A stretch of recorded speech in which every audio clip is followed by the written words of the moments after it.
Two of the best things about England are, it's an odd combination, motorways and Freddie Mercury. And how do you pay tribute to both at the same time? Sorry about the bumps, by the way. Let me show you how. Just coming up to what I believe is the M65. Way, nearly went off. Here we go. Diddle, diddle, dee dee dee dee diddle, diddle.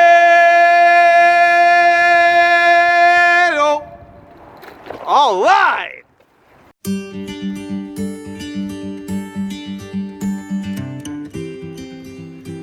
Hello again, YouTube. Gary here from the Bushcraft Dads channel, and over the next 7 days, just for fun, I'm going to attempt to cycle from Hertfordshire to Lancashire entirely off-road.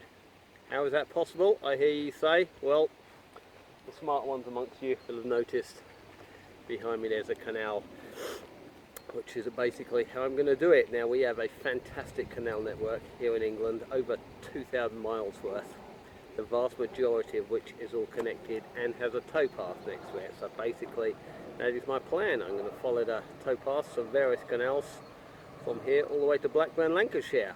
Why Blackburn, Lancashire, I hear you say? Well, a mate of mine lives there, and he's always on at me, saying, "Oh, Gary, mate, you've got to come and visit me."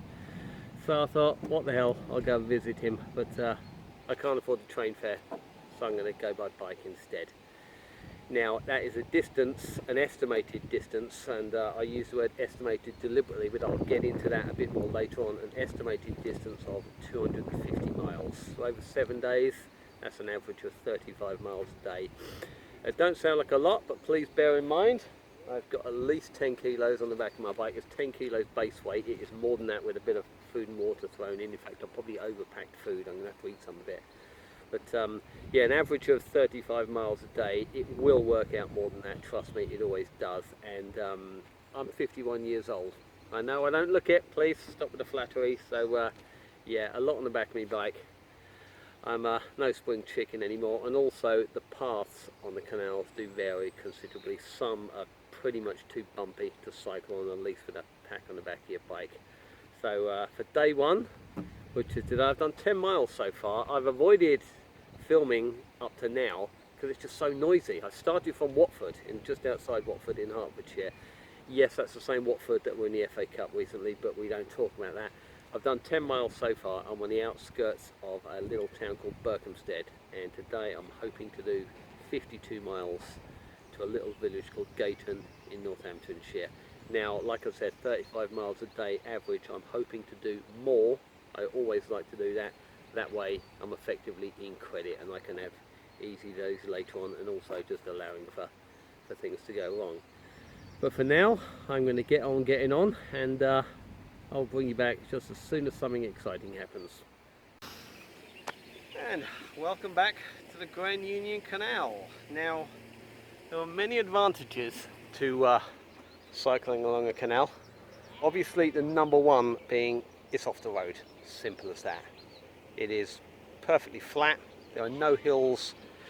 Technically, there are no hills, I mean, except for that little one behind me there. You're only ever going to get a hill, obviously, on a canal where there's a lock. Now, I know a lot of you will know this already. I may well be stating the obvious.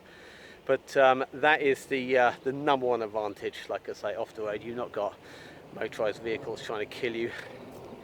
The other advantage is water stops, water points are plentiful. And if you've got the right map, it tells you exactly where they are.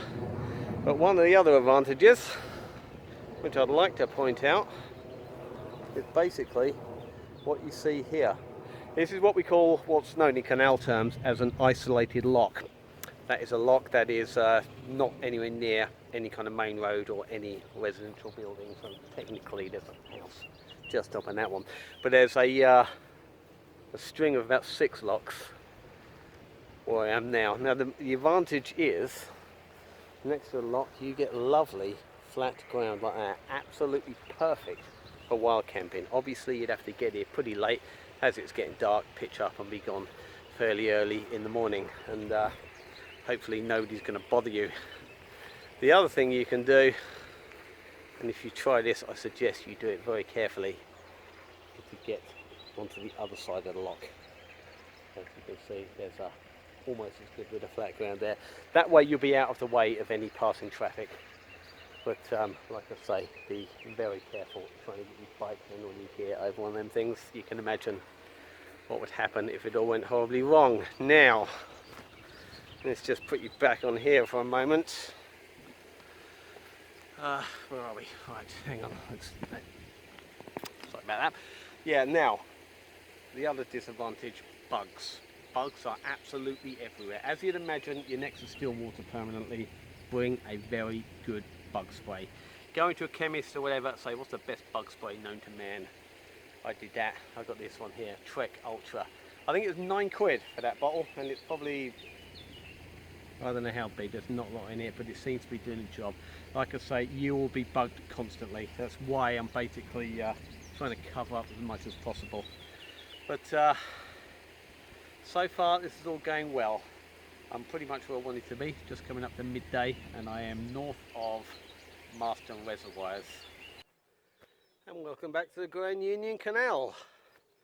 I've done about 40 miles in all, and I must admit it has been pretty hard going.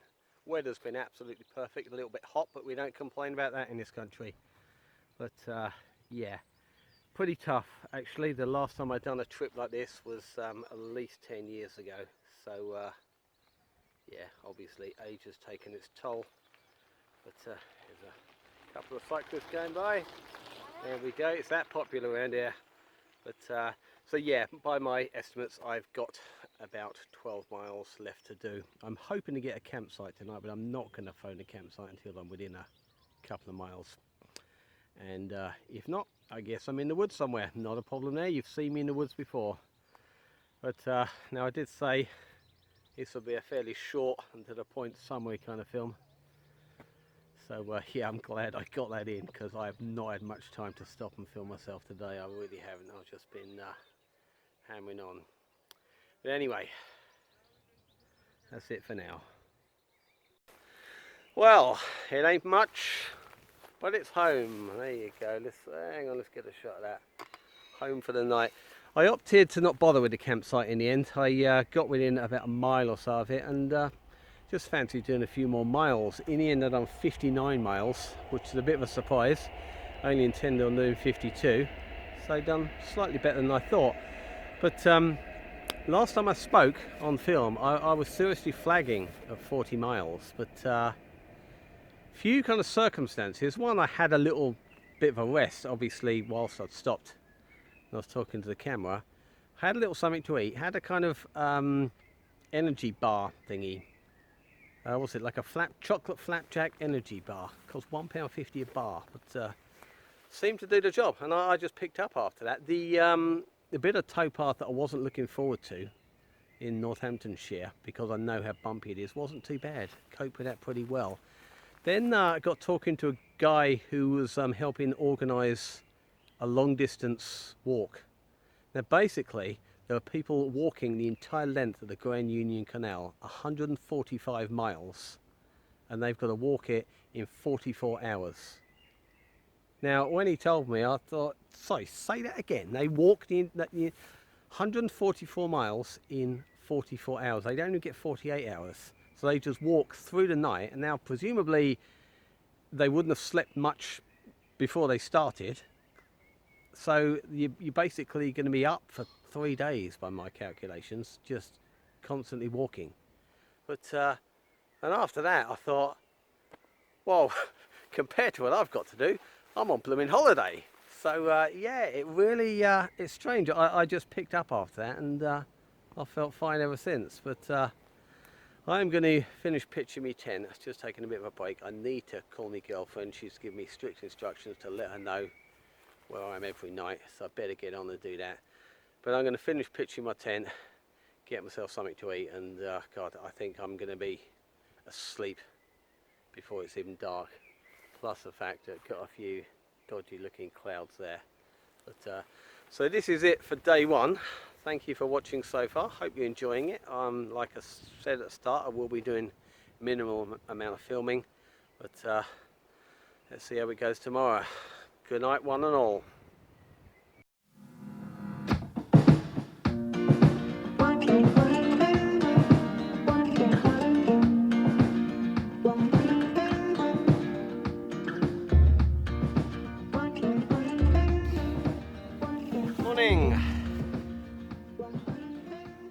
Absolutely fantastic start to day 2, and the reason why I woke up and it wasn't raining. Any day you pack up in the dry is a good day. So I made the executive decision to not cook anything while I camped. Come back out into the canal, find a nice spot, make a cup of coffee, which is that's the last of the water I've got actually. I saved about 500 mil, no, in fact less than that, more like about 250 mil to go in there. So that's it, I'm out of water. And this is where we say goodbye to the Grand Union Canal in a very unspectacular place, bridge number 2 on the Leicester section of the Grand Union Canal. I will show you on the map a bit later on. I'll talk you through. I've just realised I've not done that yet, so apologies for that, because a lot of you will be wondering where the hell are all these places. So I will talk you through on the main map later today. But yeah, I'm on the Leicester section here now. Now were I a boat, I would take the Oxford Canal and go round towards Rugby. But I'm not a boat, I'm a bike, as I'm sure you know already, and I know for a fact that the paths on the Oxford Canal are absolutely terrible. They are worse than what I've had to put up with for the last 20 miles.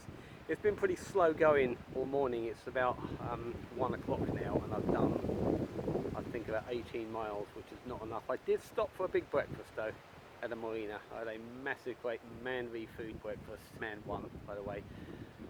So that slowed me down a little bit, but obviously that energy is going to kick in later today. But for now, I'm going to take a what I call a strategic tarmac alternative. That means go by road, cut the corner across the canal. Now I know I did say that it's entirely off-road. It's mostly off-road, 95%. So, but like I say, I will talk you through a bit on the map later today anyway, and explain a lot more why I'm doing that. Anyway, I am going to get on getting on. Apologies if there's a noise. It's blowing a bit of a hurricane right now. So far the weather gods have been pretty good. Had a few little sprinklings today. I've had that. Does anyone ever have that to raincoat or not to raincoat? That is the question. It's just a few spots, and you think, if you know you put your raincoat on, you're just going to sweat. If you're just getting a little bit wet, as long as the rain stops, you can dry. I've had that about 3 times today, and each time the rain has stopped. So yeah, like I say, weather gods have been kind to me up to now. So I am going to get on again. I keep saying that and I haven't got anywhere. I'm going to get on getting on, and I'll get back to you later. I stopped in a little village called Barbie. That's B-A-R-B-Y, not Barbie like the doll. Barbie with a Y. And you're about to witness something. Man having his first beer for 36 hours. I went the entire day yesterday without beer because I was determined to keep going, and beer does slow you down a bit, lads and lasses. We all know this. So I bypassed, I don't know how many pubs on the Grand Union Canal on Saturday, but it's 1:30 in the afternoon. It must be. I haven't had a beer since Friday night. That's a long time for me, especially when I've done 80 miles in the saddle. There we go. This film is sponsored by Budweiser, king of beers apparently.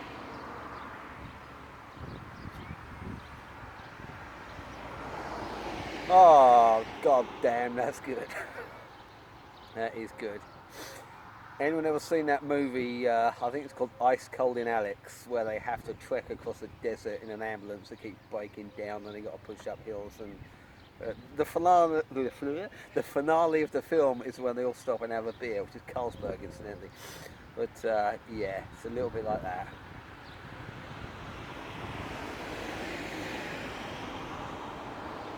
Oh man. Excuse me, that is good. I've deliberately gone for a small one. What is it? Can't see. 330 ml, size of a small Budweiser can.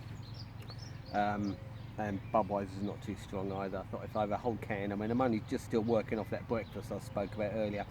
I said that the energy from the breakfast would kick in. Still waiting. Actually, it hasn't quite happened yet, but it will. So yeah, you've got to be careful with the beers when you're on a bike trip. Only ever have one at a time unless you stopped, obviously. Don't ever, I'm sure most people know this, but don't ever stop for 2 pints. 2 pints is deadly. And don't stop for too long, otherwise your legs just forget how to work. So cheers everybody to many more.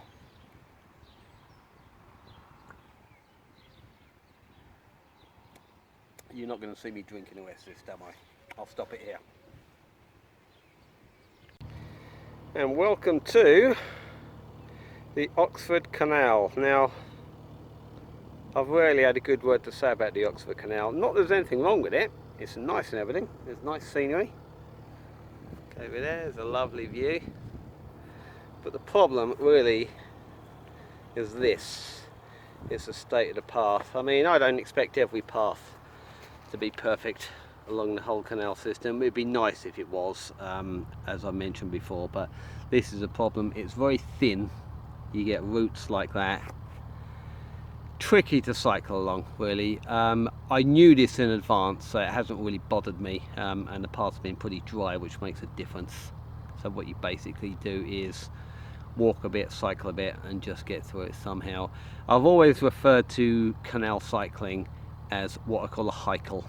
That is some cycling and some hiking, some walking with your bike, which is still preferable to walking with a backpack, in my opinion. But this is about the only time I will show you the Oxford Canal. I'm not on it for long.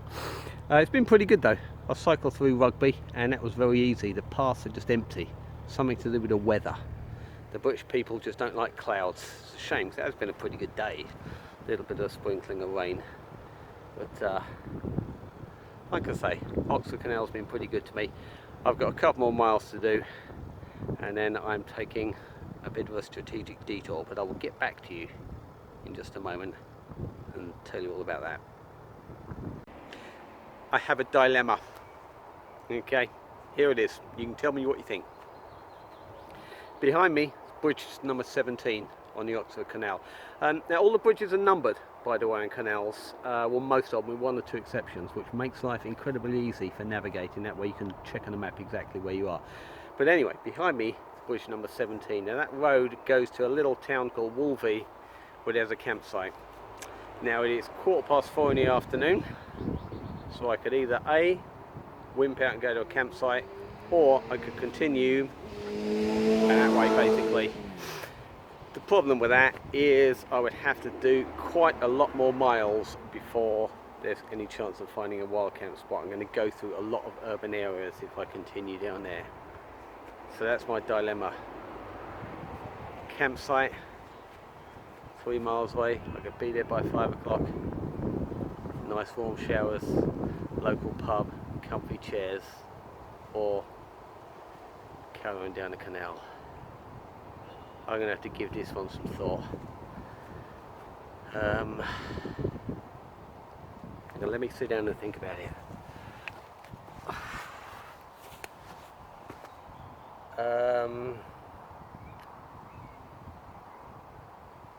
Just can't decide. Get back to you later, right?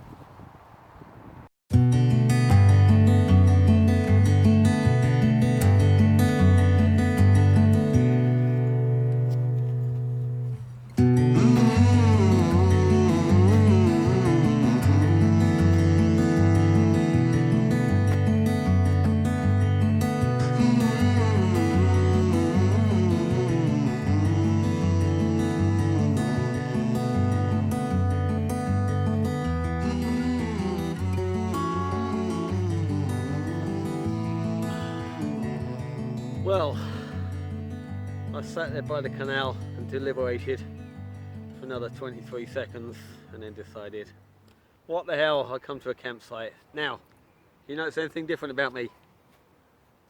I'm clean! I am clean! I had my first shower for 48 hours, which was nice. Let's just straighten this up a little bit. But yeah, brilliant little site here. Bit of a noisy road going on, you'll probably hear it there in the background. £9 for one person and a bike, which is good. Some campsites don't differentiate and they say £18 a pitch based on 2 people in the car. You know, even though you're not 2 people in the car, you're 1 person and a bike, which is kind of annoying. But so yeah, £9, it's not bad.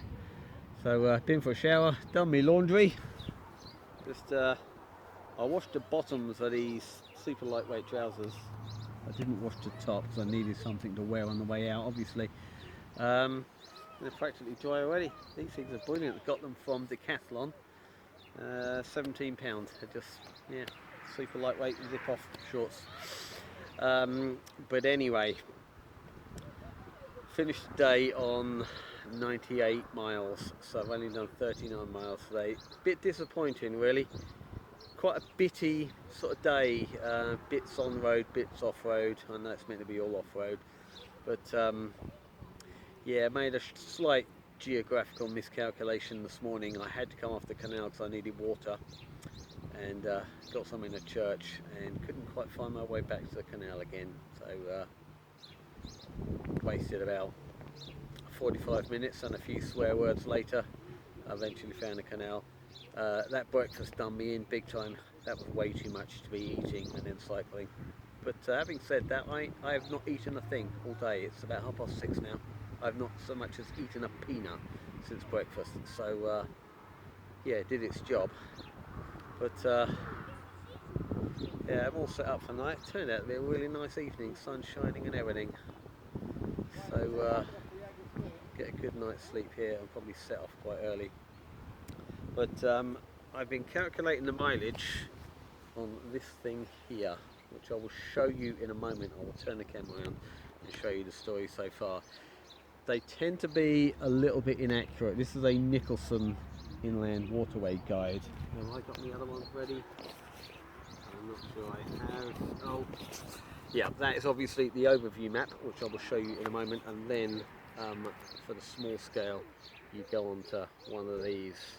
Technically, I needed 4 of these for the whole journey, but I've scaled it down to 2 because the sort of areas on the map overlap, and the first bit, the Grand Union Canal, I know pretty well off by heart anyway. But yeah, these are cracking guides. They show you where the water points are, they show you where the pubs are. I mean, they love pubs in this thing. So if you're a drinker with a cycling problem that you're trying to get under control, then this is the book for you for certain. They're really good. The only downside, the mileage that they show you on here, and then what you end up doing when you're cycling tends to be slightly different, and guess what, it's not in your favour. I think that's basically, it's based on waterway mileage, where they're going to take obviously the shortest route on the water, sort of like cut corners, whereas if you're on the towpath, you're on the outside all the time. So if it takes a long slow swerve around the hill, the towpath's always on the outside. You obviously, it's like being on the outside lane of a running track, you're going to end up doing more miles. But there we are, not a major problem. Anyway, I will turn the camera around. I'll show you this map, show you the story so far, and then I think I will bring an end to day 2. Okay, the story so far. Now I set out from Watford, there or thereabouts, pretty much on the M25. This was Saturday morning at about 9 o'clock. And I went all the way up here to, hang on, this is first for me as well, recording a map I got on the other side of the tunnel here, around about Northampton, to the left of Northampton. Now when you get to Northamptonshire, as I've mentioned once or twice before, the paths tend to fall apart. Once you get past Milton Keynes area, the paths are just pretty bumpy, lumpy. So today I've gone up there, I've then cut the corner, that is that little diversion I mentioned earlier, and I got on the Oxford Canal there. Bear with me while I turn the map over. So, I am now on the Oxford Canal here, and I am pretty well at, I don't know how clearly this is coming out, but I am pretty well at Hawkesbury Junction there, just to the right, about 2-3 miles off the canal. So had I gone any further, I would have gone through a whole load of urban area. I would have had Bedworth, what's it, oh god, where's it gone? Yeah, Bedworth, Tamworth, Nuneaton and Atherstone before I would have been able to walk in. Would have been about 20 miles, so I didn't fancy doing that. So tomorrow my plan is to do the entire Coventry Canal up to there, and hopefully some of the Trent and Mersey Canal up to there If I can get that far, that is about 40 miles. And it'll be fairly easy to go into a place called Canal Chase, you may well have heard of, just in there. If I can get further than that, I can get all the way up to a place called Barlaston, there, just south of Stoke-on-Trent. And with a little bit of help from Google Earth, I have found a pretty good place to wild camp near there, but that will be quite a trek to get that far. So there we are, that's the story so far, and that's what I intend to do tomorrow. So once again, I'm going to bring day 2 to a close, and I will catch you tomorrow. Morning YouTube! It's day 3, and I am about three hours into the day, about 11:30 now. And I've woken up to the news of how well the Brexit party has done in the European elections. That will be the first and the only time I mention politics, but I can't deny it. I'm a little bit pleased about that, but anyway, enough about that. Now basically where I am now is about two hours cycling down the canal from where I got off. This is where I would have intended to be had I not gone to the campsite. Basically this is what I spoke about earlier on in the film, the perfect place, perfect-ish place to camp is by a isolated lock, which is what we have here. The campsite wasn't all that special, very noisy. They charge you for showers, they charge you for charging up your phone, they charge you for everything. I mean, it was okay, but I like to be surprised by little extras of campsites, not disappointed. So all in all, I think I've done a bit of a wrong one, really. I could have come down here. Fantastic spot to camp. I mean, I would have been here without breaking sweat by 7 o'clock in the evening. I would have had to stop to get some food to cook. That would have been a bit too early to pitch up. Like I've said before, if you're wild camping somewhere where you can be seen, you don't want to be pitched up until dark. But yeah, I would have saved myself £9 to camp, and I'll be 2 hours further on today. But there you go. Now I'm on the Coventry Canal now, and I'm by Atherstone Bottom Locks. So I'm pretty well on course to do what I plan to do today, and that's to get fairly close to Stoke-on-Trent. Now once again, I will get to a point where I won't want to go any further because it's going into an urban area too late at night. Now, I mean, I touched upon this yesterday. This is one of the downsides of canals. They go through lovely spots, just like where I am now. I mean, this is fantastic. They do also go through what you might call the arse end of England in a lot of towns.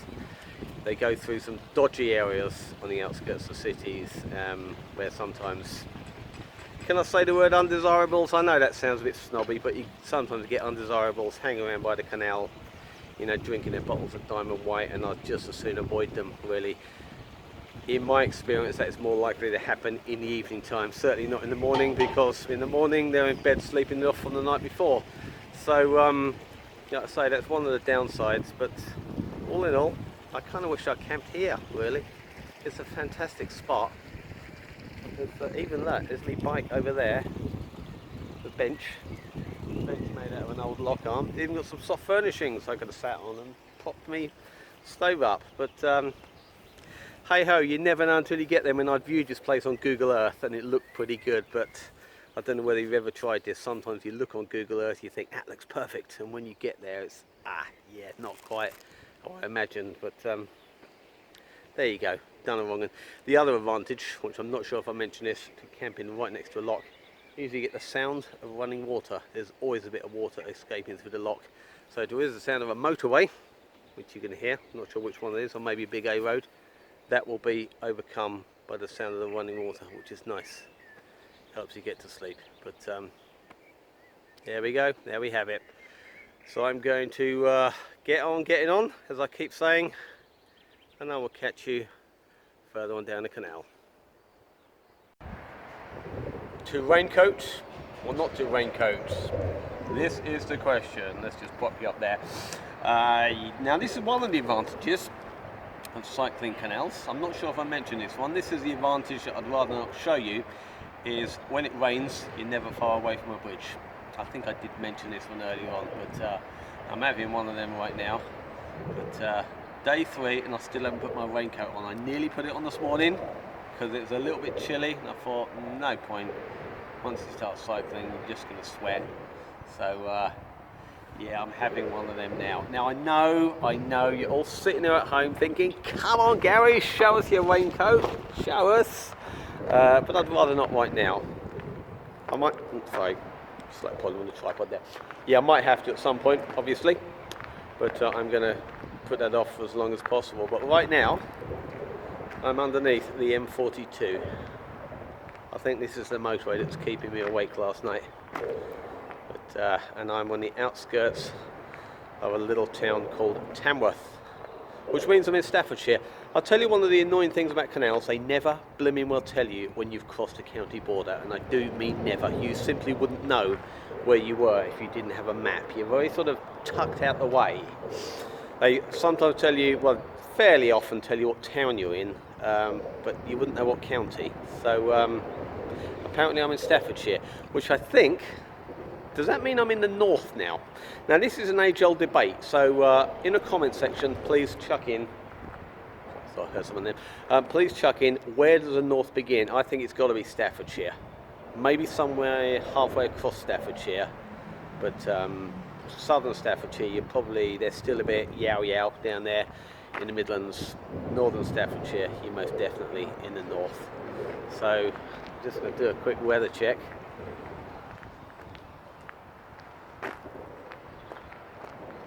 There we go. The weird thing is, it's something I've noticed so many times over the years, wearing this hat, you don't know it's raining a lot of the time. You look down into the canal and you see spots in the canal and think, oh, like that movie, is it raining? I hadn't noticed. Yeah, one of the most naff lines ever, that. Anyway, it stopped raining. Why would I want to be underneath the M42 talking to you? I have absolutely no idea. So, once more, I'm going to soldier on. Catch you later.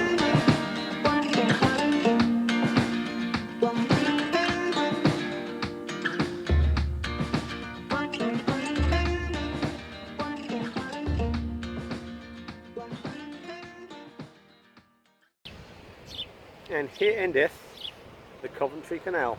Behind me, just over there, you can see the junction. And here's where it joins the Trent and Mersey Canal. And the Trent and Mersey Canal is called that because it connects up the River Trent and the... Oh, you know that, right, obviously. Yep, you're getting the hang of it now. Yep, this is what I'm on now, one of the longest canals in England. If I was clever, I'd have had all the facts and figures in front of me, but I haven't. But never mind. Now I've done, I think, what have I done? About 35 miles today. So 32 of them have been done on the Coventry Canal. About 3 miles getting back to the canal from the campsite. And the last 10 miles, pretty hard going. I still haven't used my coat, by the way. If I'd put my coat on, you would be the first to know about it. I very nearly did. Had some pretty good rain showers, and I stopped under bridges and just got a little bit wet and plodded on. But I got to here at about, what was it? About 3 o'clock in the afternoon I got to here, and I heard a pint and a burger calling my name, so be rude not to. So I went into the pub behind me, just there, and it's called the Swan, and had a quality burger, a quality bit of salad, a fantastic pint, some nice coleslaw, and some silly little McDonald's style chips. Why do they do that? Does anybody know? Why do they top off a burger and them silly little chips? Not proper man-sized chips. Sorry, having a bit of a rant there. Anyway, I'm going to get on getting on. I'm going to head north up the, I'm pointing the wrong way because I'm looking that way. And I'm going to head north up the Trent and Mersey Canal. I need to do at least about 10 miles today. That will get me in reach of Cannock Chase. I can quite easily do a bit of wild camping. But if possible, I want to do another 10 after that and get closer to Stoke-on-Trent, but I'm going to have to see how that goes, especially after a burger and a pint. Not quite as bad as the breakfast I had yesterday, but all that food and a beer is going to slow me down a bit. That's why I stuck to 1 pint, you see. I'm very clever like that. I've tried having a pint and a half before. As for 2 pints, your legs will simply stop working. So anyway, I'm going to get on getting on. Back to you soon. Well, it ain't much, but it's quiet and it's home. Last time I said it ain't much, but it's home. It was noisier than I thought, but and as for the campsite last night, I was thinking today when I was cycling along, isn't it funny how you don't know how noisy a campsite is until it all goes quiet? Yeah, you get to a campsite and there's kids screaming and playing and people chatting and barbecuing, and it's noisy, which is fair enough. That's, you know, what goes on in the campsite. When it all goes quiet and you can no longer hear that, that's when you think, ah, there's a busy road over there, I had no idea. So yeah, bit of a nightmare sleep last night. I think I'm actually going to be a lot happier here. No, let's show my little spot there. But I'm stealth camping. Hang on, sorry. I meant to whisper when I say that. I'm stealth camping. Have you ever seen those people on YouTube that say, I'm stealth camping, and they whisper to the camera like that? They say, I'm in my spot, but I saw a woman over there just now, walking a Labrador. Yeah, you gotta be careful. You really, when you're stealth camping, you have to whisper at all times. Bit like David Attenborough. But yeah, I don't think I'm likely to be disturbed. There was, I don't know whether you can see, hang on, it's sort of just down there. I don't know how well that's coming across. There's like a little picnic area and some fairly nice flat ground with a picnic table. And I thought, should I just pitch there? But I decided not to. There was a sign on the way in, and you'll never guess what the sign says. Go on, have a guess. I'll give you a few seconds to think about it. It said no camping. Did you get it right? I bet you did, because I know how clever our subscribers are. Morning campers, and here we are in Cannock Chase. Had a really good night's sleep with a little bit of help from this. I've completely depleted my brandy stash. I thought that would last me a week. I thought maybe just have a little bit in a cup of hot chocolate each night, but bought a can of Coke last night. I think I mentioned this yesterday.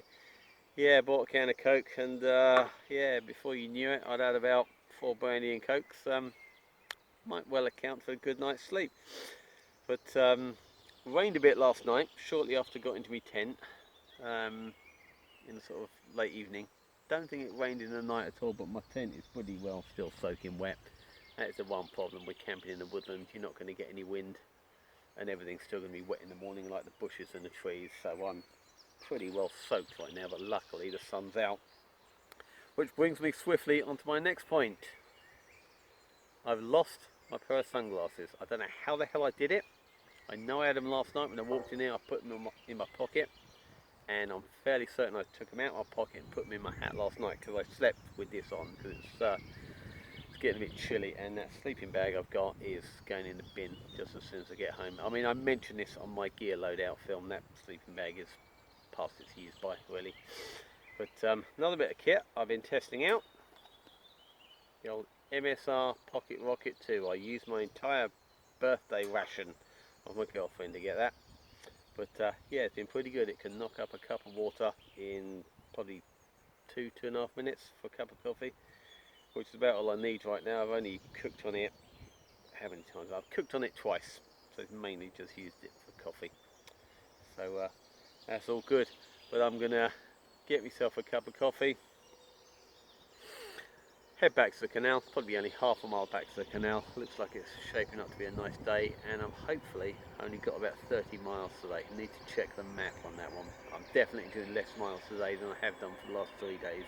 This is what I spoke about earlier, about being in credit. Do more miles to begin with, therefore you can do less and give yourself an easier time in the second half of the week. So I'm hoping to get all the way to Middlewich in Cheshire tonight. I do believe there's a campsite. So I'm going to get on getting on. I'm wasting valuable time here. I could have had the kettle on already, but it does make a bit of a racket actually. I don't call it a rocket for nothing. So I'm going to get me a cup of coffee, head out into the canal, and I will catch you later. Well, it had to happen, and I said I'll tell you as soon as possible. I'm wearing my coat. Hang on, let me extend that a little bit. There you go. I'm wearing my coat. Red on the inside, blue on the outside. I actually bought this especially for the trip, because I thought it's pretty well high vis. Well, I've got a orange high vis vest anyway, but Look, I'm cycling on the road for this. I can be seen, but I actually put it on this morning about an hour ago. Not because it's raining, because it's cold. Seriously nippy this morning, but it's wouldn't you know it? Hang on, let's go that way you can see me. Wouldn't you know it? The sun has come out, and I'm by lock 83 on the Trent and Mersey Canal. And to prove it, there are some people operating the lock. And if we look that way, there's a boat coming into the lock. Clever how it works. This is what I love about canals, actually, is just these quaint old locks made out of this solid stone and cobbles down the side there. Nothing's really changed for 200 years. And yeah, everybody has to have a thing that they're fascinated about, and for me it's just canals and old industrial architecture in general. Just love it. Anyway, I'm going to take my coat off now because it is a little bit hot, and I will catch you later. Now, one of the other things I might not have mentioned about canals, but I think I've touched upon, every now and again you come across one of them. Hang on, let me get it shot. A tunnel. This is the Castle tunnel, which is, I believe it's one of the biggest on the canal system, actually. In fact, let me give you a little bit of history. Over here, right behind me, is the original tunnel, and they had a hell of a job digging it, as I recall, trying to get it in a straight line. I'm not quite sure how they did it, but if only I was armed with more information. But anyway, that's a new tunnel over there. Now, obviously, the problem with tunnels of any significant size is they don't have towpaths.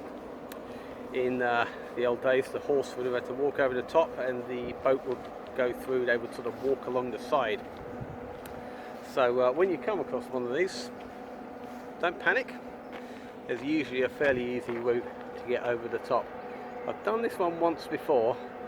As I recall, it's fairly simple. You go through a park and then onto a little bit of road.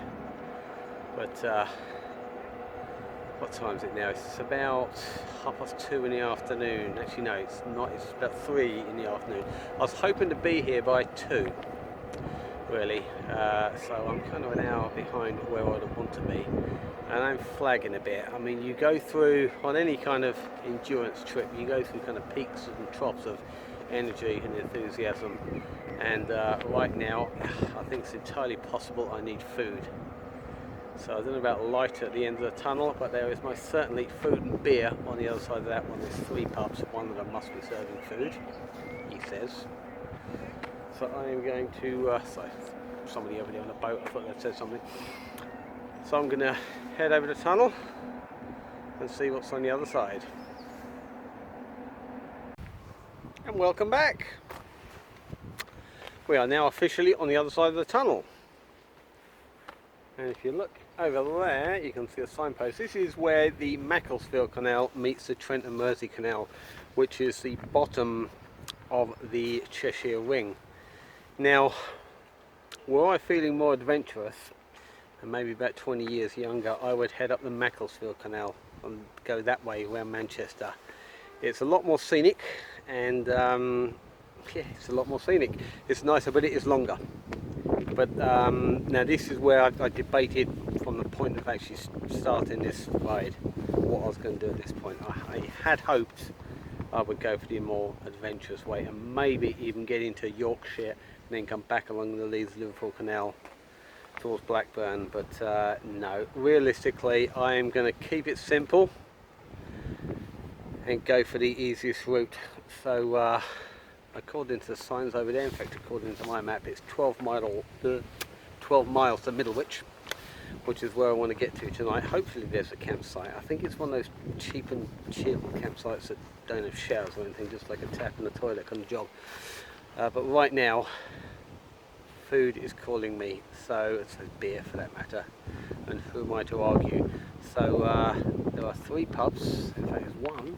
Look, oh, I can see the pub from here, just over there. I'm going to go check that out. Hopefully they do food. If they don't, I will, actually, I was going to say I'll drop dead of exhaustion. What I'll probably do, I might actually eat one of those bloody emergency meal bar thingies, the old Seven Oceans. You know, I did promise myself I was going to eat maybe one of them a day to sort of keep me going, but I just don't fancy one. I really don't. But you may well have noticed, by the way, the canal has gone orange. It's because of the iron deposits in this area. It's permanently that colour. It's nice though, isn't it? Yeah, things have changed from murky grey. Anyway, I'm going to get on getting on. I keep saying that, don't I? I've got to stop saying that. Stop saying getting on, Gary. Right, back to you in a bit. Happiness is thinking you've lost something and then finding it again. Something that has sentimental attachment. Now, if you notice anything about me, I'm wearing sunglasses. I thought I'd lost these this morning. Now, I have been wondering all day, how could I possibly have lost them? I checked exactly where I was camping, so I've been thinking maybe they're in my kit somewhere, but I'm thinking I cannot imagine where they could possibly be because everything's kind of jammed in. Obviously, they were in the bottom of this. There's a Thermarest Neo Air Venture. This is another fairly new bit of kit that I'm testing out this week, and that's bloody good so far. And they were stuffed in the bottom of the bag, God knows why. So the Thermarest was crammed in. I mean, it's hard getting it back in. It's like getting a condom on an elephant, and then it's stuffed into all these panniers with everything else, and somehow they survived. They live another day. I love it. I love these sunglasses now more than I did before. Does that sound odd? It probably does sound odd, but I've had them, when I have things a long time, I get sentimentally attached to them. But anyway, I'm in a campsite. You probably noticed that. I spoke about this earlier. It's called Yate House Farm, and it is on the outskirts of Middlewich in Cheshire, and I have to say it is very nice, except for the road noise. The road's calmed down a bit now. There's a fairly sizable A road, must be less than a mile, probably half a mile away, and that is going to be noisy in the morning. But there we are. I mean, I fancied a bit of running water tonight. Got my tent out just now, and everything was soaking wet and still covered in leaves and what have you. And this is the problem with wild camping. Wild camping for night, and I'm talking about in the woods wild camping rather than in a field. Wild camping in the woods when it's wet, or it wasn't wet this morning, but everything was wet from the night before. You just pick up the leaves and mud and everything, and I've been carting it around all day. But yeah, so I'm here wimping out in a campsite, but it is very nice. Tiny little place, couple of toilets, one shower, mainly caravans, probably because of the noise of the road. Don't think too many people want to camp here, but I've got to show you this. Bear with me one moment. Look at that. I'll get me out of shot and just get that instead. The sun is going down on the horizon. Absolutely fantastic. I mean, this morning started weather-wise pretty dodgy. Sorry, I'm banging on the table here. Yeah, it started pretty dodgy. It was showering on off all morning. This is when I was on a seriously bumpy path. I've done, what have I done today? About 30, no, just over 40 miles. I think I've done about 43 miles. Now I calculated 40, so 43 is not a major problem, but that's meant to be an easy day. When I was looking, you know, before I'd even left, seeing how many miles I do per day, 40 was meant to be fairly easy compared to some. Tomorrow I'm hopefully doing under 30, doing about 27, 28 miles, and I'm going to give myself an easy day somehow, even if I've got to go a little bit faster to get there quicker to have a longer rest. I intend to be in a campsite again. Okay, I'm wimping out, but I'm a bit too close to Manchester to think about wild camping, so I'm going to be in a campsite tomorrow. Hopefully I want to be there at like 4 o'clock in the afternoon. But before I got here, I did manage to raid the off license. Life and death, it certainly is. Which is very nice, by the way. Don't think I've had this one before. One of those sort of citrusy, God, 6.5% vol, just when it's a small can. And I even got myself a little bottle of red, little bottle of Merlot that will be drunk in a titanium cup, obviously. Nothing says bushcraft like red wine out of a titanium cup. But anyway, that is me for the night. I will catch you tomorrow at some point out on the canal again. So once again, if you're still watching, if you followed me this far, thank you for watching. Catch you tomorrow. Well, I guess at some point I had to actually do a bit of film from me cycling. Otherwise, people might be starting to question, thinking, well, how do we know you're actually cycling? How do we know you're not just getting your bike out the back of a van every night and pretending? Well, here I am. You can't actually see my bike, but trust me, I'm cycling. Cycling one-handed, holding a selfie with the other. And there's some people half blocking a canal, sticking their bloody feet out. Don't you just hate that? This is one of the reasons I prefer not to film myself cycling on a canal. There we go. Oh, thank you. Say hello to the camera. There we go. I'll tell you what, you do meet mostly really nice people on canals. I know that I said the other day about undesirables hanging around the outskirts of cities. Yeah, you get a few of them as well. Well, I've not seen any on this trip. But for the most part, you know, fellow cyclists, boating people, walking people, you know, you're pretty well guaranteed to meet nice, friendly people. But anyway, where am I? I am just on the outskirts of Middlewich, back on the Trent and Mersey Canal. I do believe I've got about 16 miles left of this canal, and then 10 on another one to get to a campsite. So this should be an easy day, and it's just as well because the weatherman has assured me it is going to rain this afternoon by about 1. It's going to rain, rain and more rain. We're not talking showers, we're talking rain. Oh, hang on, pigeon just flying out the way there. So yeah, I'm not going to beat the weather, but I think, hang on, let's just bring this bike to a halt. Yeah, I'll tell you what, I wouldn't want to do that too often. Very tricky being that close to the water.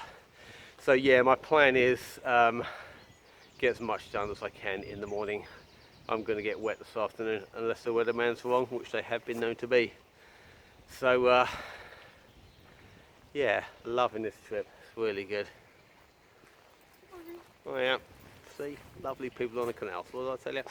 Anyway, right, I am going to get on, do some more miles, and I'll get back to you later. And here I am, still in Cheshire. I'm at Anderton Services, which is, I think it's about 8-9 miles before the end of the Trent and Mersey Canal. Tell you what, I'm going to take this hat off. I had this hat on for too long, getting a bit of hat hair. Anyway, this is my absolute #1 top tip for canal cycling. Get yourself one of these. Now you probably can't see the print on that close up, doesn't really matter. This one says British Waterways key. It's a universal key that can open any lock that British Waterways put in your way. It's not called British Waterways anymore, it's now called the Canal and River Trust. I think this key, I don't know how much it cost me, it might have cost me a £5. You can buy them from any boating marina, any boating shop. You can get yourself one of these and it will open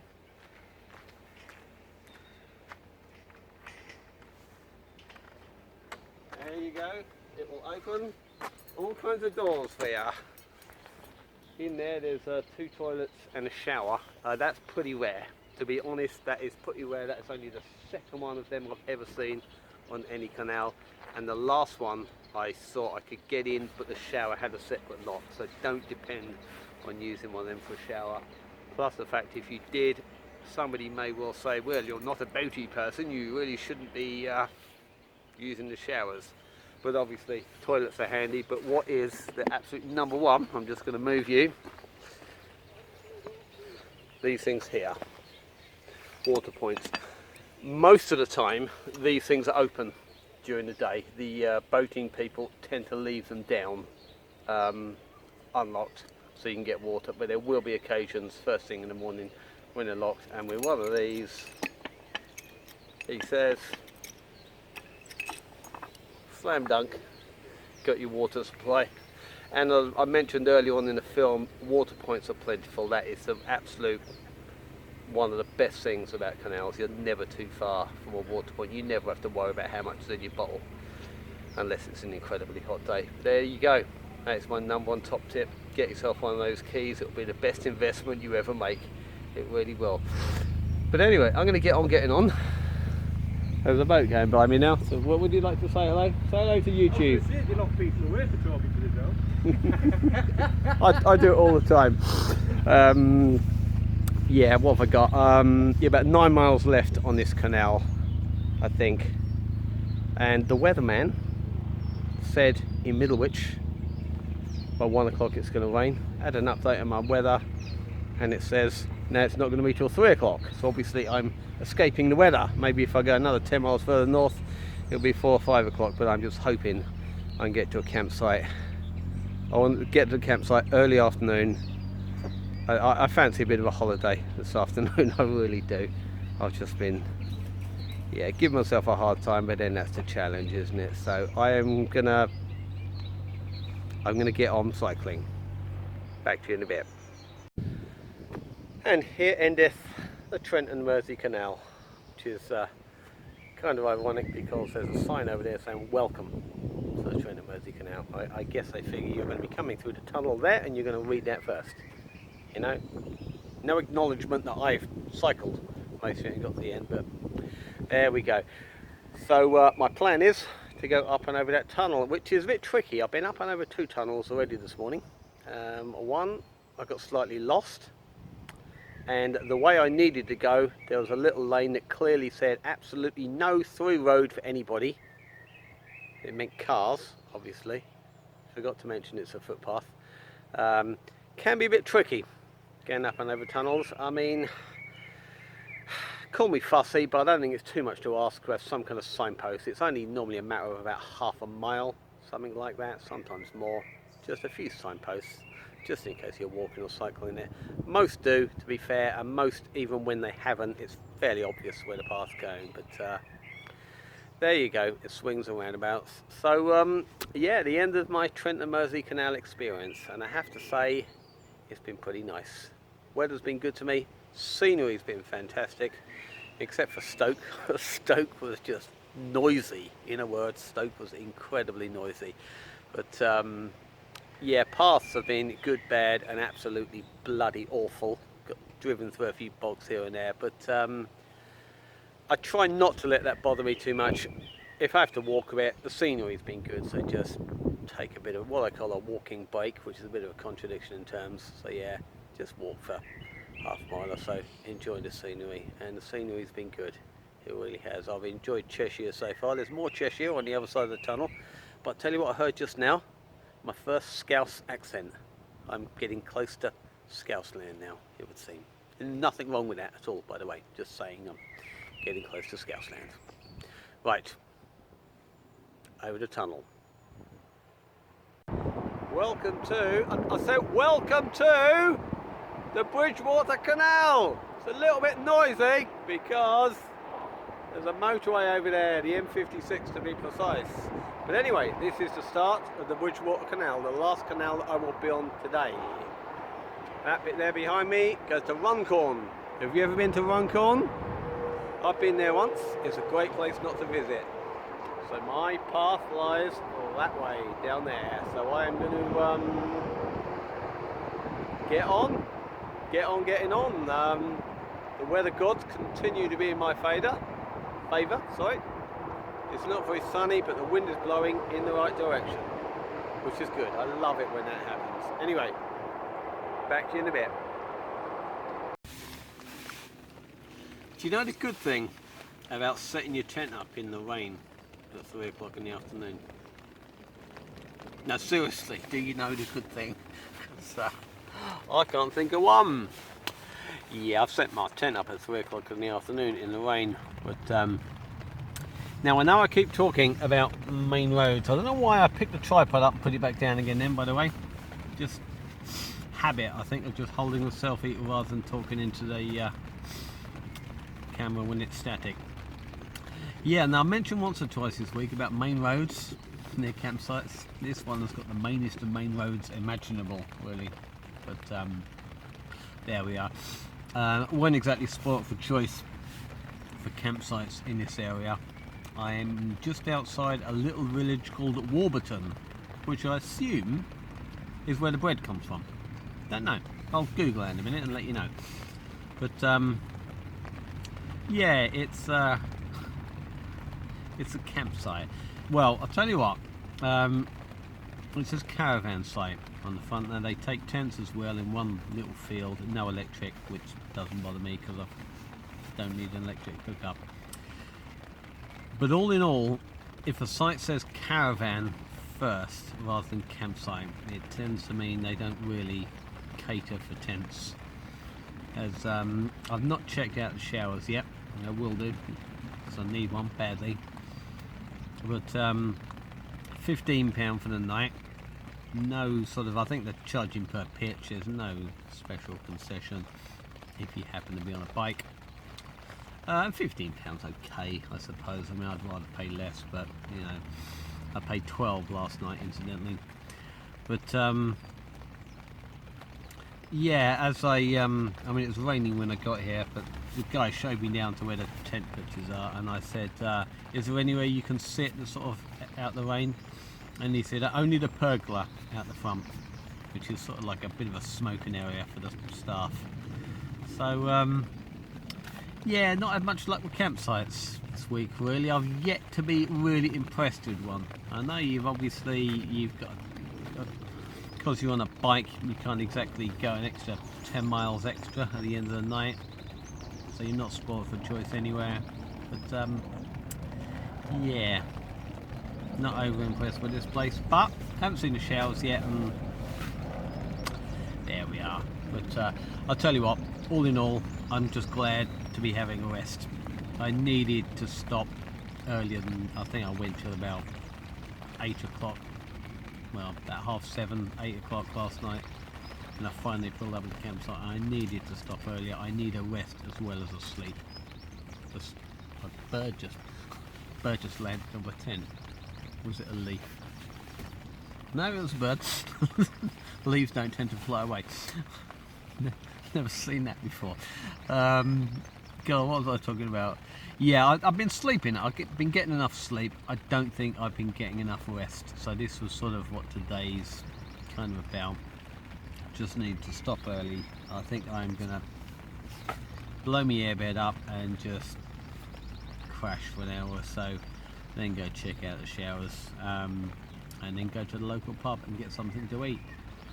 So I think this is just about it for this particular campsite, and unless something damned exciting happens on the way to the pub and back, I'll catch you tomorrow.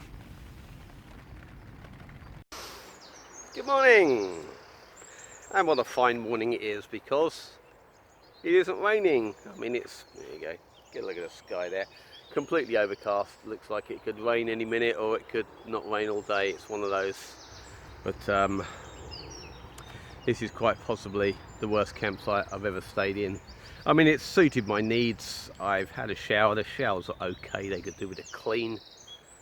£15 they charged me for one night, and there's no frills or anything. It calls itself a holiday park at the front. I mean, who on earth would actually want to come here on holiday is a complete mystery. Be safe, be seen. Also, be safe, be seen, especially when you're riding on the road. I've done about 2 miles on the road from the campsite, and I came across this. Actually, I came across this yesterday, but I've had a bit of a closer look. The Trans-Pennine Trail, which goes exactly the same direction as the canal, and according to the map, I can hook up with the canal about 2.5 miles down there. It's one of those tracks that you just wish would go on forever. Just go to exactly where you want to go, but they don't last very long. It appears to be one of those old railway tracks, which are just fantastic for cycling on, but like I say, they are short and sweet. So I'm going to head down there and see what I see.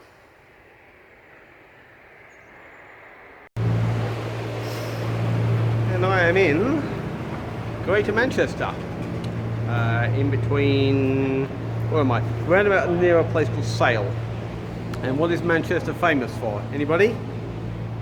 2 football teams, yet one that beat Watford 6-0. Yeah, we don't talk about Man City being Watford 6-0.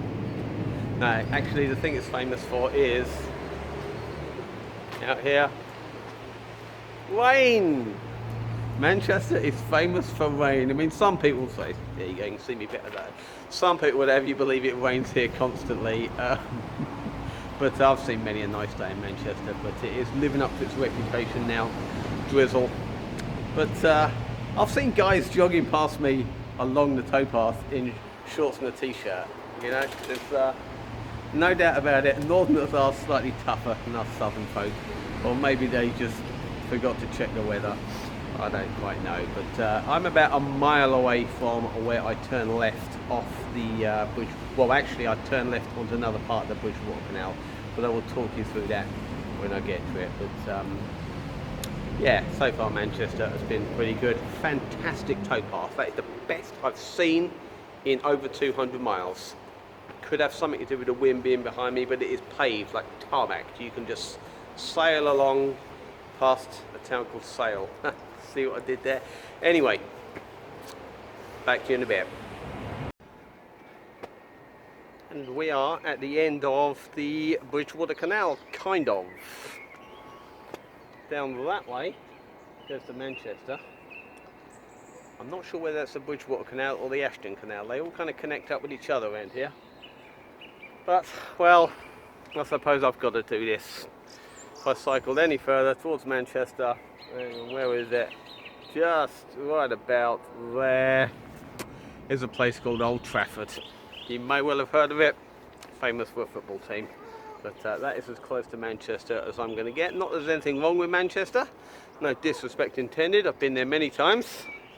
And it's a lovely town. But I am, like I said before, a little bit wary of cycling along canals. Having said that, the bit I've seen so far, filled with people cycling, jogging, lots of commuters going to work. But my path lies that way. That is the lee branch of the Bridgewater Canal, which goes to Wigan. So what the hell? Let's go to Wigan, get myself a pie. Well, I'm going to continue my little rant about canal paths. Like I say, the bit where I am now is absolutely perfect. This is quite common actually in the northwest of England and large parts of the north. The Leeds-Liverpool Canal has got a fantastic path through most of it. But there are too many parts of the country where it's just seems to be forgotten about. They don't consider it to be important. Now, the way I look at it, every politician for the last 10 years has been big on health and fitness and getting outdoors and everything. Surely the canal system, the entire thing, is worth turning into a cycle path. Because when you think about it, 95% of the job has been done for you. The route is there and everything. All you need to do is put some kind of decent surface on it. But like I say, hopefully one day that will happen. You never know. By the time this film goes out, there could be a new man in number 10. Yeah? Guy who's into cycling. Let me give you a few clues. A man who's into cycling. Blonde hair, funny blonde hair. Yeah, talks a little bit funny. Him, you know the guy. If he got to number 10, I'm going to write to him and say, Boris, there you go, gave it away there. I'm going to say, Boris, why don't you make the intercity super cycle highway? You're quick enough to steal the roads in London. How about paving some of the canal paths across the entire country? Anyway, that is my little rant. Like I say, I do believe that the canal system is underrated, underused and undervalued from a cyclist point of view. But there we are. I'm not going to rant anymore. Rant officially over. I'm just having a bit of a moment right now. I really am. I've had the easiest possible ride imaginable today. I've not seen one single bit bad path whatsoever.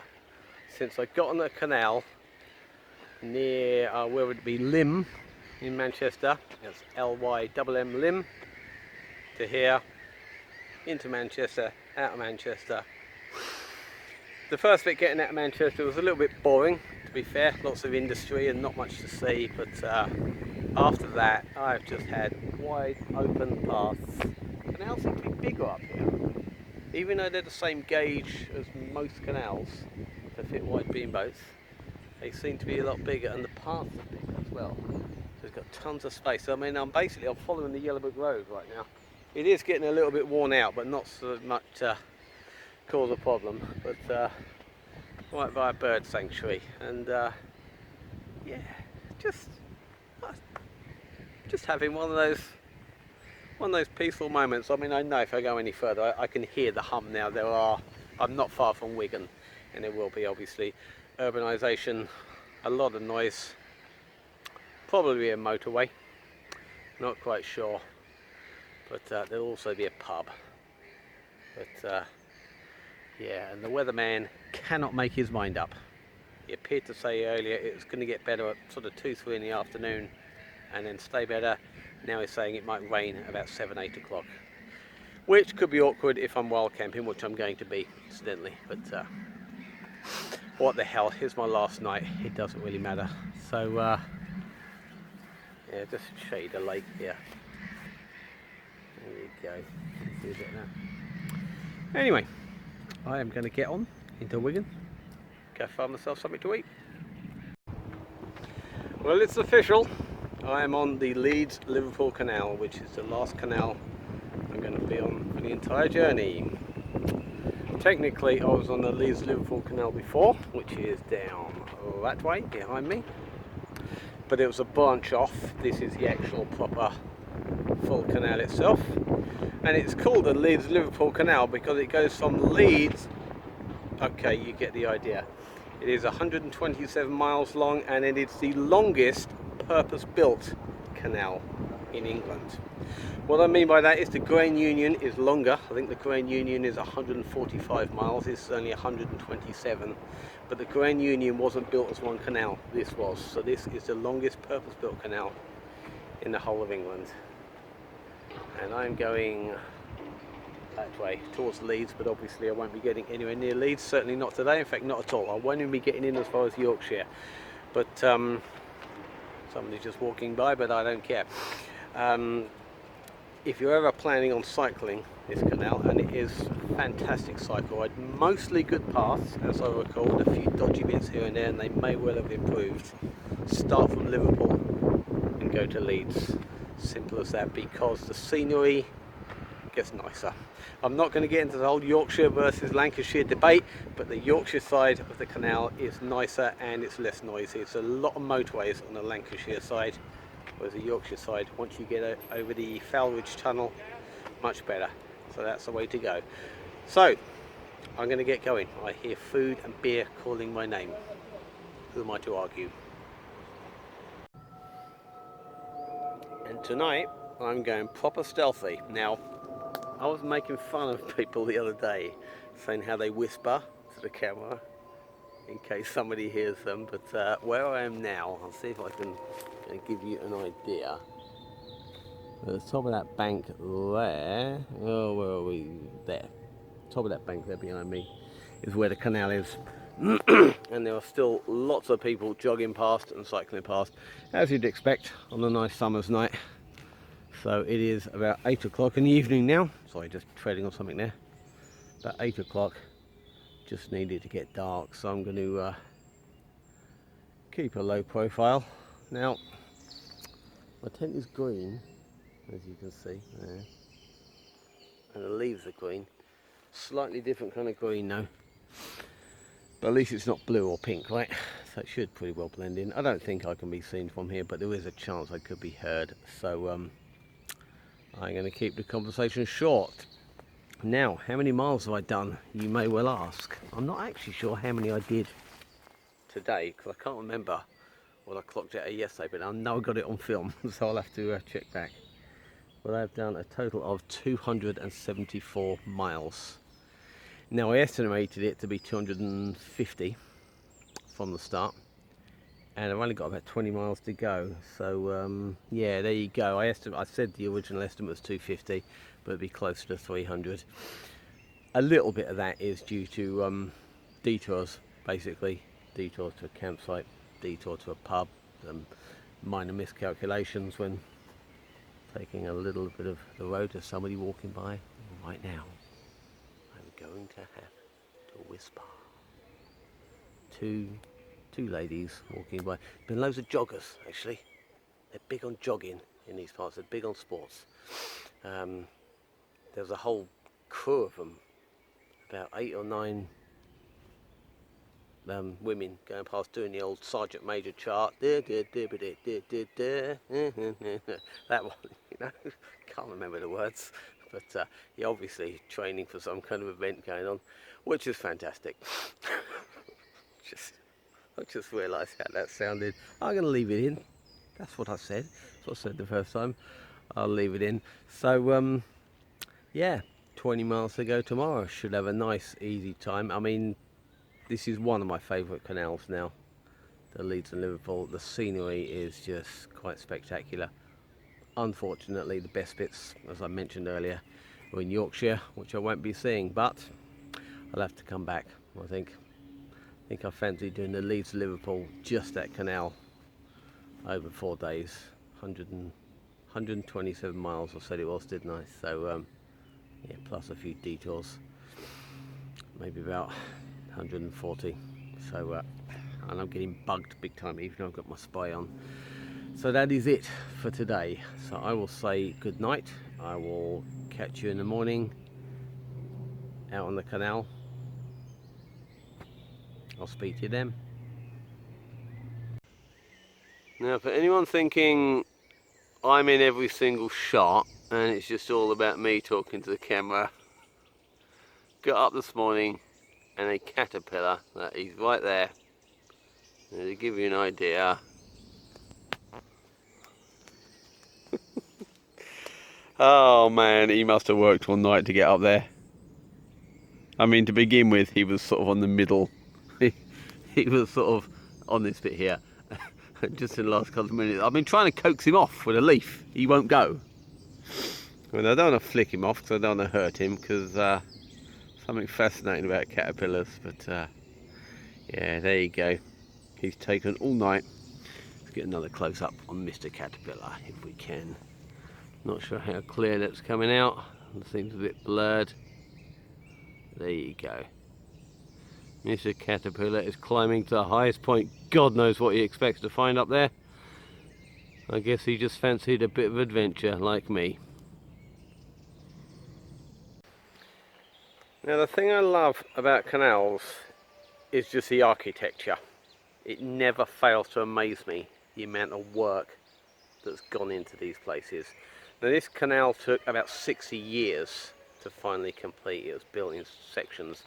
Now, I stopped here just for a little rest, but this is a case of one of those blink and you'll miss it. I'm sure people walk and cycle past here every day. I mean, I did, basically. I cycled past and I sat on that bench for about 10 minutes having a little drink. And I thought I'd just take a little look over here. It's quite a high wall. It's basically neck height on me. I'm just going to get the camera over. Bear with me a moment, sorry about the wobbly. And look at the workmanship that has gone into that. Absolutely incredible. I mean, that must be a 100-foot drop, easily. You look at it down there. But yeah, that is just absolutely incredible. I mean, it must have taken, God knows, years just to build this one aqueduct. Absolutely incredible. I mean, bear in mind they were doing this 200 years ago. Quite how the hell they had the oh God, sorry, back down again. I was sort of stepping up on that thing. Quite how they just had the technology, the means and the motivation to build this kind of thing Just absolutely amazing. But that's Victorians for you. Victorians were incredibly industrious. I mean, they do say Britain built the modern world. There you go, there's another look at it there. But yeah, this aqueduct doesn't even appear to have a name. I've checked on the map. Were it a bit more out in the open, I'm sure it'd be a bit more of a sort of tourist attraction, a bit of a sort of public spectacle, but it's so blocked in by the trees there, and there's nothing. I mean, there's a path down the bottom there. But yeah, absolutely fantastic. Anyway, I think I've bored you enough with this particular aqueduct, so I'm going to get on. Desperately trying to get me and my bike in the shot. There you go, just about, not quite. Well, day 7, the final day. I have got, I think, about 10 miles left to Blackburn, and I'm, oh god, a little bit of bumpy there, and I'm going incredibly slowly. I am going to absolutely make the most of this last bit. One of the problems is, on any cycle ride, when you're too keen to get anywhere, you don't take in the scenery, you don't appreciate all that you should, so I'm going to appreciate as much as I can for the last few miles. But it's about, we've got a spike there, just went over a spike, hopefully I don't get a puncture. Yeah, it's about 10:30 in the morning now. I've stopped short of filming up to now, so I wasn't sure quite what I was going to say. Mixed emotions, really. Obviously, I want to get to my friend's house. Now, I've mentioned I have a friend in Blackburn. That's a little bit unfair. It is, in fact, an entire family that are friends of both me and my girlfriend that we're going to see. So, looking forward to seeing them. Looking forward to seeing my girlfriend and daughter again. But I don't want this ride to come to an end, really. I could happily do, I think, at least a couple more days. There's a man with a lawnmower over there. Sorry, make that a leaf blower. But yeah, it's been an adventure, really. I know this is not the greatest feat of human achievement. Oh god, cobbles under bridges. That's when you know you went north. Yeah, I know this is not the greatest feat of human achievement, like I was saying, but I'm reminded of something. I'm going to stop here just for a moment. I'm reminded of something. One of my favourite YouTubers, a man I really admire, called Wiltshire Man. Now, Wiltshire Man, he walks the Ridgeway. Probably, I think he's done it about 4 or 5 times now, and he does it every couple of years and puts it on YouTube. And it's only 87 miles, but he walks it and he says, it ain't much, but it's my Everest. You know, I mean, he walked it in winter time, the first film. I think that was the first film I ever saw of him. I was just researching stuff about the Ridgeway, just wanted to know what it's about. But yeah, I always remember those words. He said, it ain't much, but it's my Everest. And this is my Everest, just to follow canals all the way across the country. To prove it can be done, as I have not met one single bike packer on the canals. I've not even, as far as I can tell, I've not seen any other person on the canals with enough gear on their bike to be camping. So I'm clearly in a very small minority. But yeah, this is my Everest, to just cycle off-road rather than on, to kind of to see the other side of England, I call it. It's seeing it from the canals. You see everything a little bit differently, not always the nicest bits. Most of the time you do see pretty good scenery, and you meet lots of nice people. Boaty people are very nice. Every cyclist you meet says hello. 99% of everybody steps out of your way if you ring your bell. I mean, you get used to saying thank you. You know, you'll say it 150 times a day. But yeah, it's like I say, in the words of Wiltshire Man, This is my Everest. I will be filming some more. I will also take you through, I will show you again on the map, the big canal map, exactly what I've done and where I've been. So hopefully not for the last time. I'm going to get on getting on. The hills are alive with the sound of motorways. Ah dear, well this is one of the best things that I like about the Leeds-Liverpool Canal. I don't know how easy it is to get a sort of perspective on this. Most of it is elevated. That means it is sort of cut into a hill. Now canals vary everywhere you go across the country. Most of the ones in this part of the world are much the same. They are cut into a hill rather than at the lowest point of the land. It all depends on how much water they need to get out of the hill. They tend to be into a hill rather than at the bottom of the hill, so that they can take the water from that side and tip it out if they don't need it down to that side. So for that reason you get a lot better views on these canals than you do on some. And there it is. There is even. Don't know if you can see it.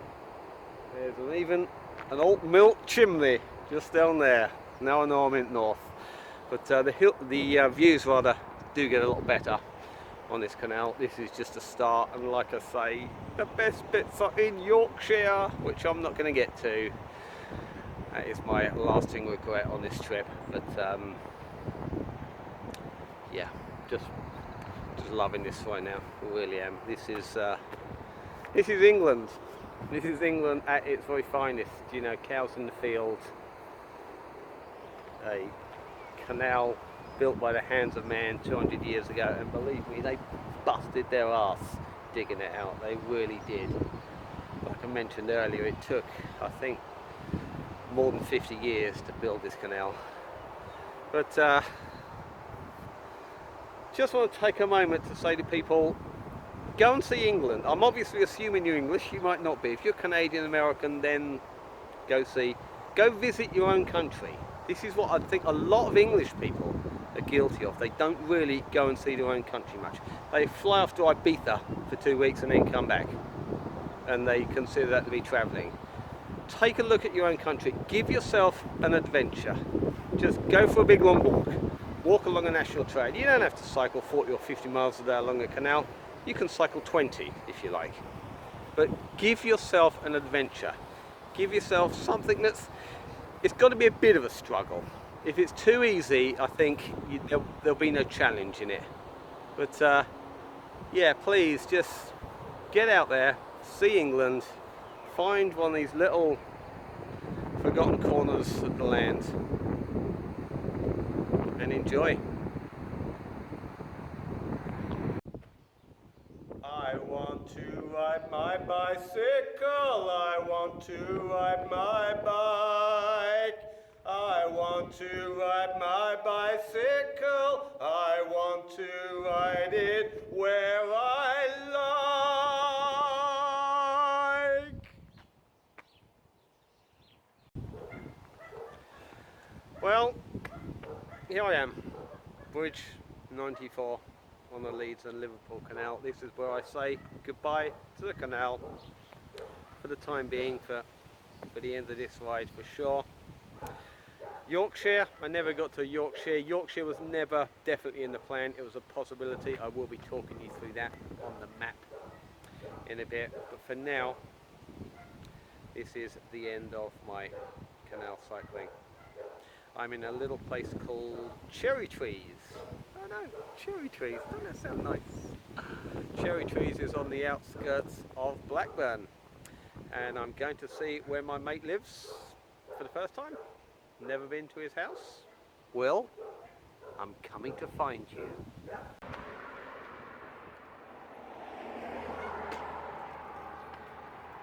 Well, this is it. I hope you can hear me okay. I'm doing one-handed, door-to-door, Watford to Blackburn, Lancashire. I am about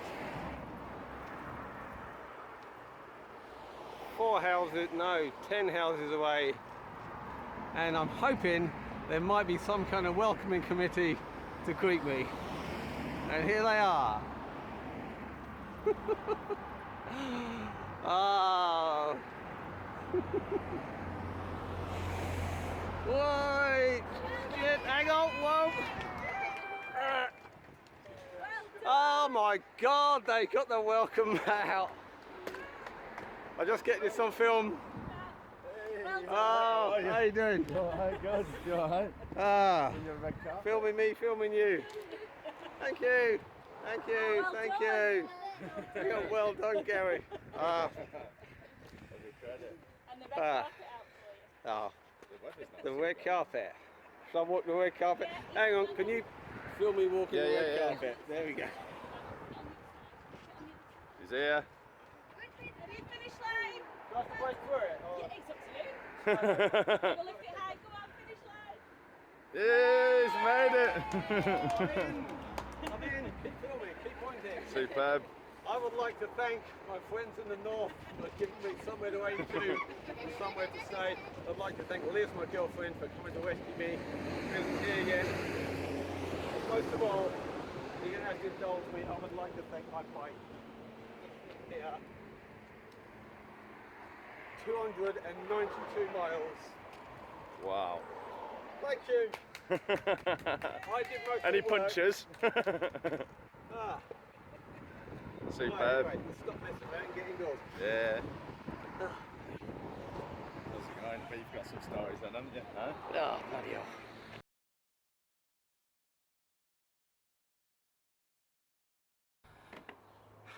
And it is the day after the last day of my cycling trip. I'm just going to do a little quick post-trip kit analysis. These things there. Salomon Speed Cross 4. Absolutely fantastic. They're not waterproof, I'll warn you, but they are so comfortable to walk on. They are just incredible. Great for cycling, great for walking. Brilliant piece of kit. I've had these about 6 months now, so yeah, fantastic. Lightweight towel. I mentioned this in my kit loadout. You can get one about a third of that size now, but still the same size towel. I think I will have a lighter one on my Christmas list. These are the disgusting pair of trousers you saw me in for an entire week. The shorts bit haven't actually had a wash. These things are absolutely bloody brilliant. I mean, you can squash them up the size of a grapefruit. £17 they cost me from Decathlon. Brilliant.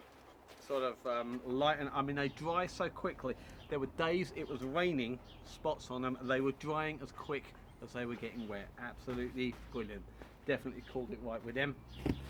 The reason I was dressed like I was come back from Afghanistan was this thing.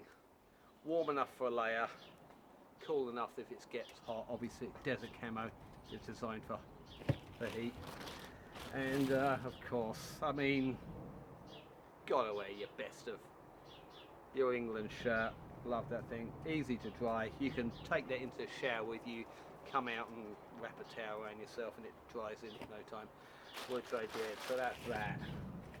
These things here, the Nicholson guide, fantastic. You would really struggle to do a canal cycling trip or canal boating trip without one of these.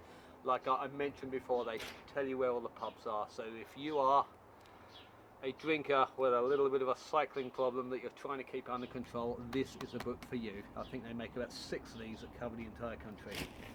Oh, what else? Footprint for the tent. Where is my tent, by the way? Have I got my tent here? I'll do that at the same time. Oh. Nature Hike Cloud Up 2 tent, brilliant. Tested it properly in the rain. Yeah, really good. Loving this tent. And the footprint, I debated whether it was necessary. I think it is, because the ground sheet with the built-in bit does feel very flimsy, but then they always do. So yeah, footprint a must for one of them. And that's that. Oh, what else? A coat. You don't know about a coat. You've seen me. You know all about the coat.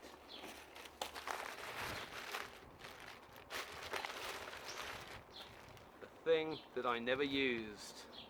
Didn't even touch it. First aid kit. Glad I took it though. And I'll tell you what, I don't know whether you'll find this believable or not. That's the other thing I never used. I never used a torch once. I was so knackered going to bed by 9 o'clock when it was still light. Never actually felt the need for a torch. Don't know. Maybe I'm just a lightweight. Couple more books there. Okay, now here is when it gets a bit sort of admitting my mistake. That is all my cooking gear and cleaning stuff for my cooking gear. To be honest, I could have just taken a stove and a titanium cup and just coped with coffee in the morning and then lived out on pub grub and snacks. For a trip like that, where pubs and cafes are so readily available, I think cooking out was a complete waste of time. So yeah, that's a top tip for you. Don't take cooking gear unless you're up a mountain where there aren't going to be shops. Oh, never used that either. Emergency in a tube. Still got some trail mix sitting there. Thermarest Neo Air Venture. Love this thing. Really comfortable. Not the lightest sleeping pad available. You can get them smaller, lighter and more expensive. I think that cost me 60 quid, but yeah, well happy with that. It was pretty much the first tryout for that. An apple, I'll eat that in a moment. And my controversial sleeping bag, yes, snug pack. That thing's got to go. Just, I was cold a few nights. So there we are. I think that is about it. I would just like to thank you all for watching. I would especially like to say thank you to Will, Siobhan, James and Sarah, the people in the north that I met that put me up for the night. Me and my girlfriend Liz have known them for about 3 years now, and we met them. Can you guess where you could possibly meet people? In a campsite. That's right, we met them in a campsite in Cornwall about 3 years ago, and we've been friends ever since. So thank you very much to them. Thank you all for watching. If you've got any thoughts, any questions on cycling canals, anything you need to know, please put in the comments section. I think I'm possibly the world's foremost authority on backpacking, or bikepacking rather, along canals. So anything you need to know, ask away. So that is it. I'm going to eventually stop waffling. I'm back home now, so that's it. So thank you very much for watching, and I'll catch you on the next one. Ladies and gentlemen, I give you the UK Canal Network. Every line you see on that map is a canal, or in some cases a river. There's the old Norfolk Broads over there. There's Birmingham, and there's the northwest. I will attempt to talk you through quickly what I've done. I started here in Watford, and I cycled all the way up to Northamptonshire, along the Coventry Canal, along the Trent and Mersey Canal, and here is where you see the Cheshire Ring. That is this kind of triangular bit here. What I really wanted to do was go up this way and go off to Leeds and come back to Blackburn that way. I eventually decided to go for the easiest route, the first route I had planned, which is up to where are we? Round about there, kind of Runcorn direction, into Manchester, out of Manchester to Wigan, and then up to Blackburn right about there, which is where I finished. I don't know how well this is coming out on the film, but I think you get the idea. Lots of canals, lots of cycling. That was my route. I estimated it to be 250 miles. Eventually I've done 292, but like I mentioned, there were several detours which would account for the extra mileage. So that is the story of my journey.